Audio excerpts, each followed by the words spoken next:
صباح الفل يا بنات. مرزوق فاجئني بتذاكر السفر، عاملين تور كبير واول محطة هتكون اليابان، وانا من زمان نفسي اروحها. يا بنات الرحلة فاضل لها ساعة ولازم نتحرك بسرعة عشان التذاكر والمطار بيبقى زحمة. استنونا اليوم هيبقى طويل. اتحركنا انا ومرزوق على المطار اهو، ولغاية ما نوصل اليابان فكروا في اماكن نروحها. وما تنسوش الفولو يا بنوتات.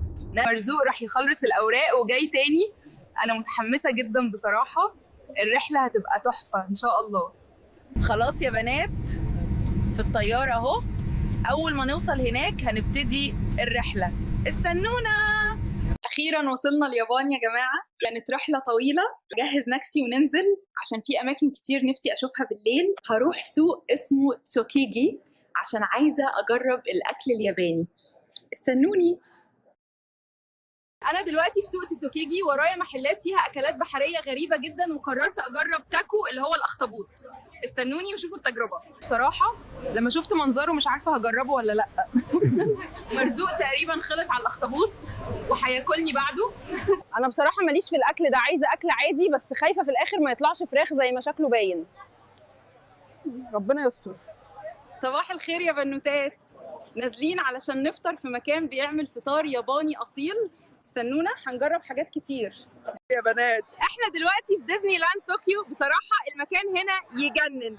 استنونا وهنوريكم يوم كله مغامرات. يا بنات شوفوا المنظر، كأني في حلم، كله منور وساحر بطريقة مش طبيعية. يا بنات بصوا الأكل عامل ازاي، كله معمول على أشكال كيوت. دي كده عاملة زي وش بيضحك، ودي كيكة بودن أرنب. أنا مش عارفة أكلهم ولا أصورهم بس.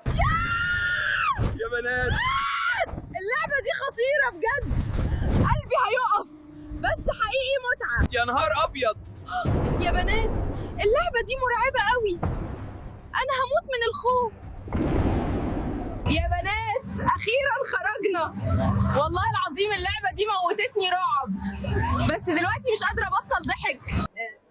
بص انا مش فاهم المنيو ده خالص، فهات لي اي اكله كده تكون مفاجاه، وهات لي المدام زيي.